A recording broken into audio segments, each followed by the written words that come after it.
L'ISJC,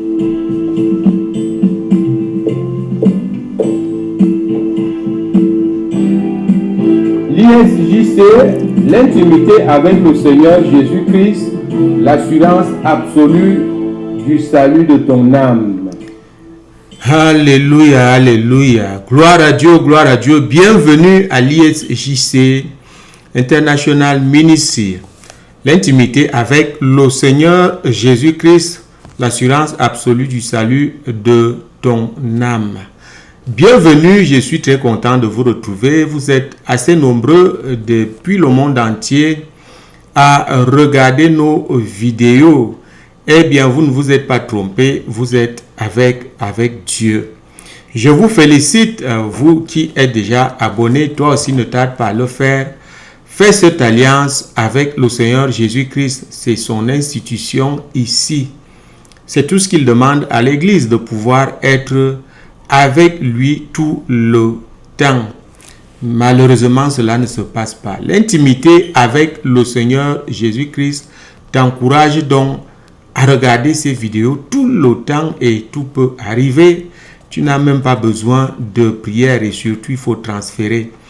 Eh bien, nous voici de plus de nouveau à notre émission, le quiz, l'émission la plus spirituelle parce que nous sommes trempés dans la présence de Dieu. Je vais prier. Tu fermes les yeux et tu lèves tes mains au nom puissant de Jésus-Christ. Qu'est-ce qui se met entre toi et le Seigneur Jésus pour que tu ne le suives pas véritablement?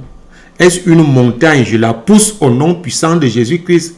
N'importe quelle barrière, elle est brisée au nom puissant de Jésus-Christ qui t'empêche de le faire. La personne quitte ta vie au nom puissant de Jésus-Christ. Au nom de Jésus, Saint-Esprit prend contrôle de toutes choses en amenant toute pensée captive à l'obéissance de la parole de Dieu. Je couvre le studio ici par le sang de Jésus. Et toi qui regardes cette vidéo maintenant, sois aussi protégé par ce même sang, toi et toute ta famille, au nom puissant de Jésus-Christ. Nous avons prié. Amen. Alléluia. Je t'exhorte à suivre toute cette vidéo jusqu'à la fin si tu veux être béni. Une prière peut arriver à tout moment du trône de grâce. C'est ta bénédiction que tu rates en quittant très tôt cette vidéo. Et eh bien, voilà. Nous voici donc de retour à notre quiz. Notre quiz, c'est une recherche approfondie de la connaissance de Dieu. Le premier souhait de Dieu est que nous le connaissions. Jésus, la même chose. Le Saint-Esprit, la même chose.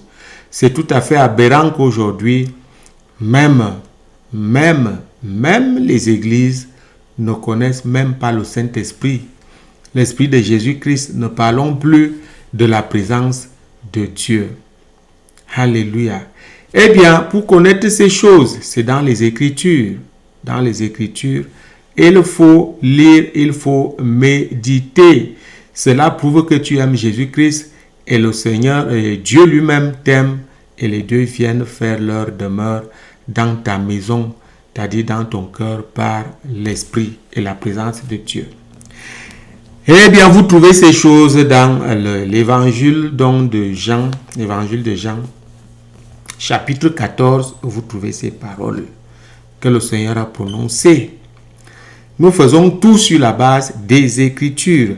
Eh bien, nous lançons tout de suite notre quiz, le quiz 68, mais nous allons d'abord corriger le quiz 67.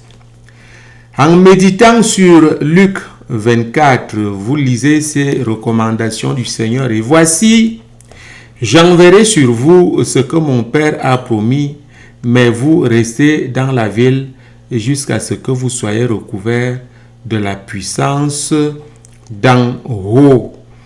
Alléluia. Nous lisons donc ces recommandations du Seigneur. Eh bien, la question est la suivante. Méditez sur 1 Corinthiens chapitre 2 et décelez un passage où le Saint-Esprit par l'apôtre Paul confirme, n'est-ce pas, ou fait allusion à cette promesse du Seigneur aux disciples, c'est-à-dire dans Luc 24 et le verset 49, trouver cette promesse ou l'accomplissement de cette promesse dans 1 Corinthiens, donc chapitre 2.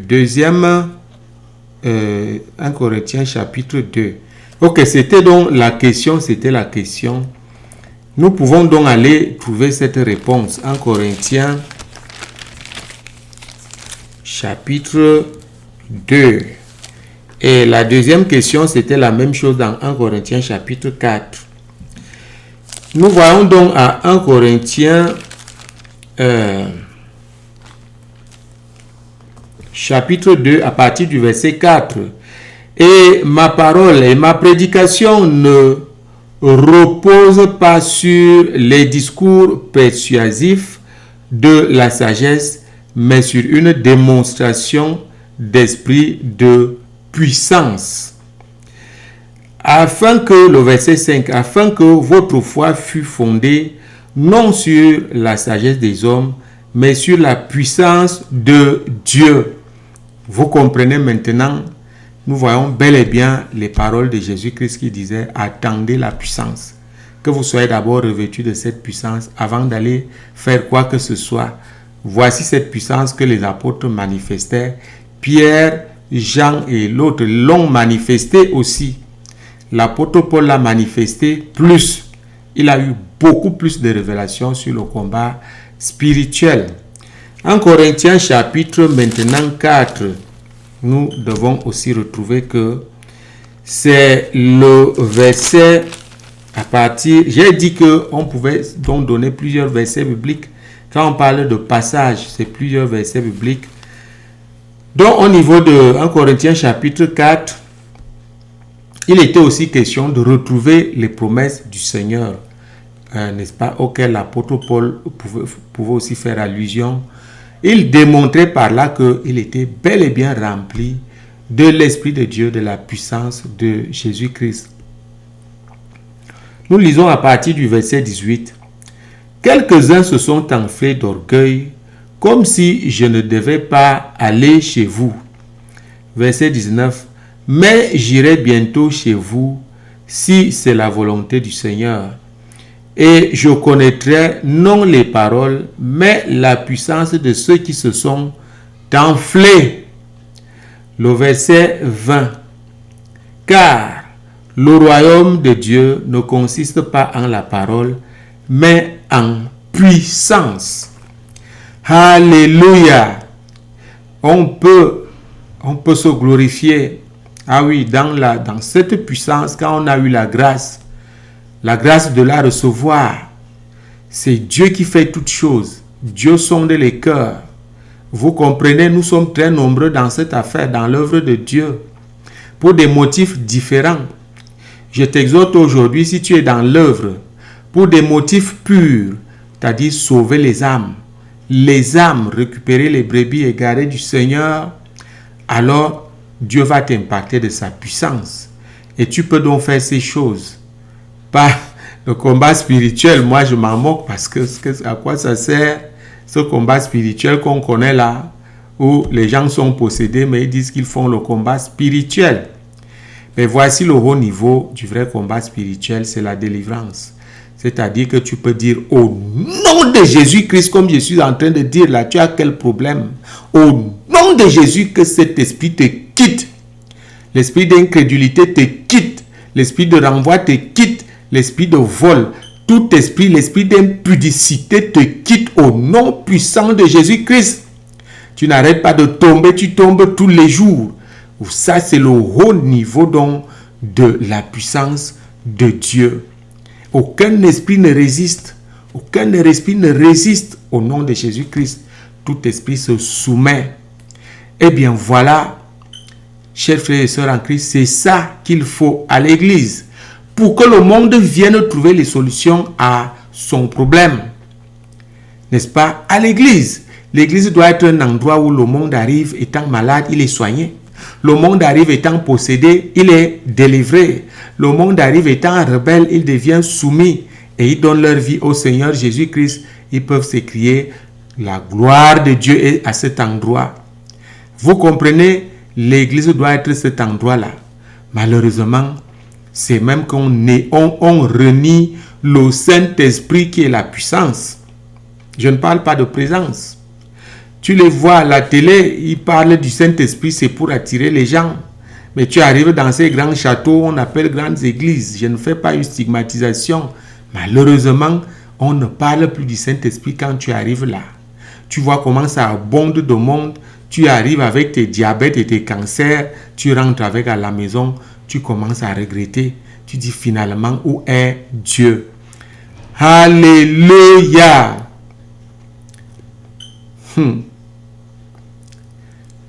Dieu a dit aux enfants d'Israël, si vous me cherchez de tout votre cœur, vous me trouverez. Tu es dans le Seigneur, c'est pour quelle raison? C'est pour quelle raison tu es dans le Seigneur? C'est pour quel motif? C'est pour quel mobile? Alors, choisis les mobiles purs. Le Seigneur va t'impacter de sa puissance. Tu es même avec moi, tu vas être impacté. Tes mobiles doivent être purs. J'impose seulement la main sur ta tête et tu prends ce feu. C'est comme ça que ça se passe maintenant. Vous comprenez, j'ai reçu ce feu. Je l'ai reçu de 3 hommes de Dieu, 3 généraux de Dieu différents. Un seul reste vivant. C'est celui qui m'a révélé cette vision, l'intimité avec le Seigneur Jésus-Christ. Alléluia. Passons maintenant au quiz, un autre quiz 68 de ce jour. Méditez dans Matthieu chapitre 26 de 20 à 46. Méditez dans Matthieu chapitre 26, n'est-ce pas, de 20 à 46. Écoutez bien. Méditez sur cette portion-là, comme c'est beaucoup. Je sais que beaucoup n'aiment pas vraiment lire. Méditez donc et trouvez pendant combien de temps le Seigneur a prié pour que Dieu éloigne la coupe de la souffrance de lui. C'est-à-dire que Jésus-Christ, à un moment donné, a eu peur. Il a prié, il était avec ses disciples. Il a prié pendant combien de temps au total? Eh bien, voilà à vos marques prêts et partez. Que le Seigneur vous bénisse. Jésus-Christ est vivant, Dieu n'a pas de fin et les miracles continuent.